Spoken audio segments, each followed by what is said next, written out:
স্বামী ভূতেশানন্দজি মহারাজের লেখা দৃষ্টিতে আছে অবিরাম স্নেহধারা। আমরা এমন যুগে জন্মেছি যখন যখন মা তার মহাশক্তি ক্রিয়া করছে এবং আমাদের সকলকে তিনি অভয় দিচ্ছেন, কিন্তু আমরা তাকে সম্পূর্ণ আত্মনিবেদন করতে এবং তার উপর নির্ভর করতে পারিনি বলেই এত অশান্তি। কিন্তু একবারও ভাবি না কেন জগজ্জননী তার অপূর্ব স্নেহমাখা চোখ দুটি দিয়ে আমাদের দিকে চেয়ে আছেন। তার ছবিখানা দেখলে কি মনে হয় না সেই দৃষ্টিতে অবিরাম স্নেহের ধারা প্রবাহিত?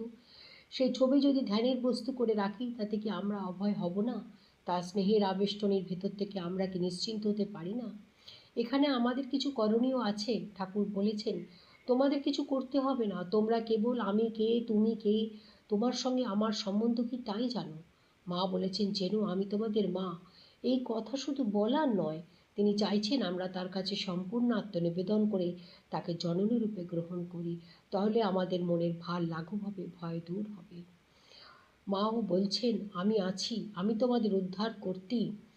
অভয় হতে হলে এই অভয়ার শরণাপন্ন হওয়া ছাড়া গতি নেই। তার আশীর্বাদ সর্বদা বর্ষিত হচ্ছে, স্নেহ সর্বদা প্রসারিত।